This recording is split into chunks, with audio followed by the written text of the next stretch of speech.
Carl and Damon here from Brrraains A Head-Banging Life, gbhblofficial for sure. And they made what into a TV series, Castlevania Nocturne.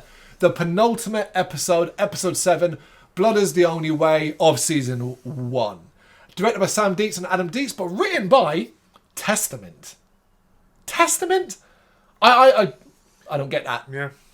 In the grand hall of the chateau, Elizabeth is given a speech to hordes of vampires, and she starts the merriment after speaking of her plans for domination of Europe. Cold much? There is only one vampire that doesn't seem enamoured with this, and that is All Rocks. As Elizabeth dances with her food, that's what I'll call this go, Yeah. Georgia reveals that she knows that Maria is the daughter of the abbot, and this leverage, because it's leverage now, pleases Elizabeth. Elsewhere, as the sun is going down, Tara explains that she never told Maria who her father was because she thought she was protecting her.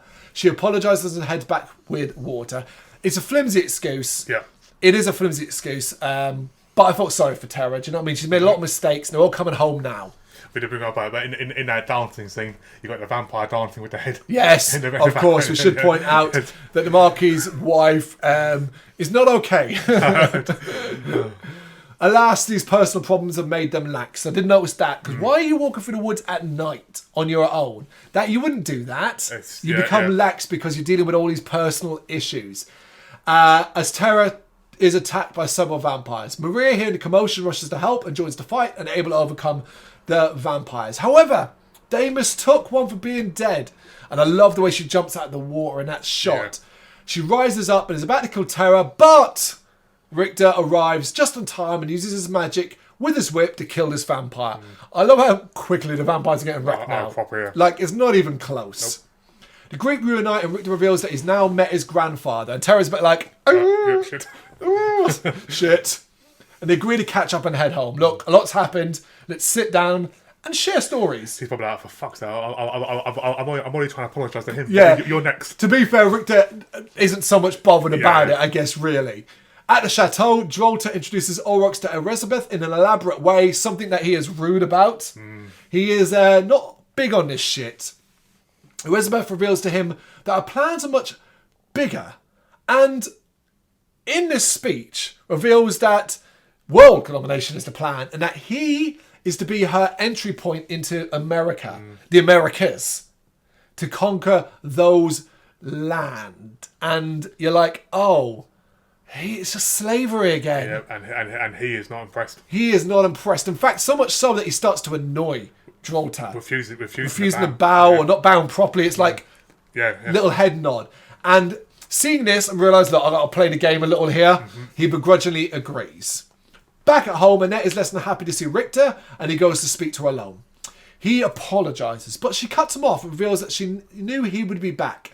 He shows her magic and promises they will get Edward back, revealing that his sense of loss reminded them of who he was and who he is fighting for. He is a Belmont. And I love the fact that maybe we just don't need to say certain things here. Let's just move forward. Yes, yeah.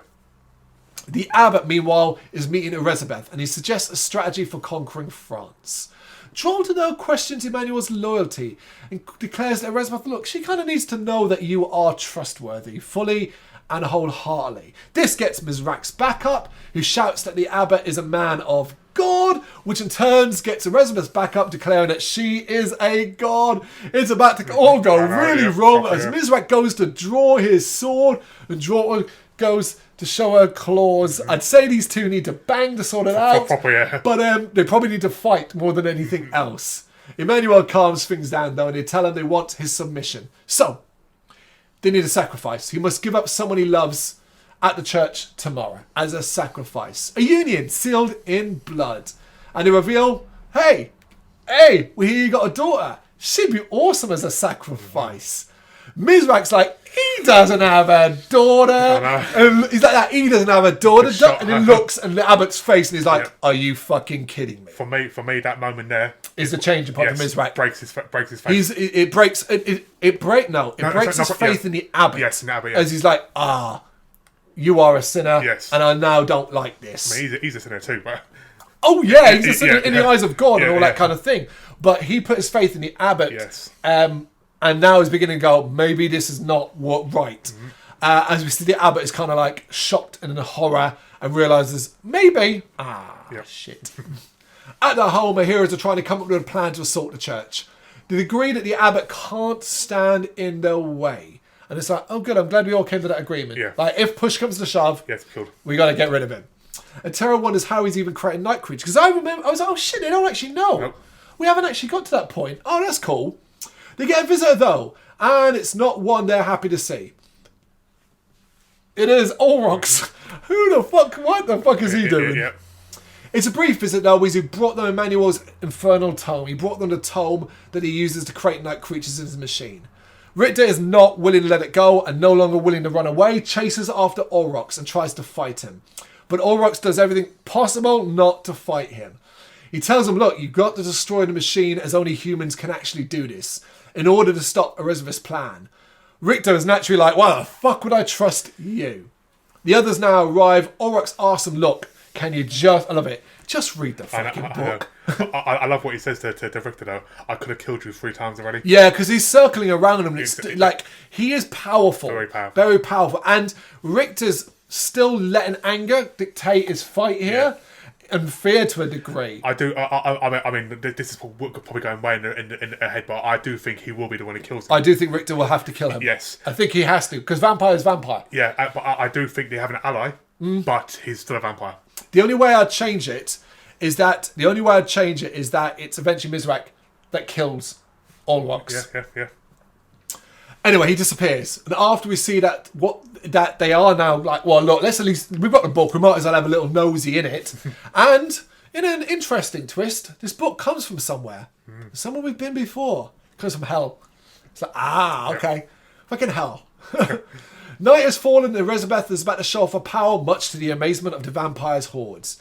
In 2 different places, we see 2 different people reading from 2 different books. It's one of those side-by-side ones. Terror from an unholy book from hell, and the abbot from the Bible, the holiest of holies, right?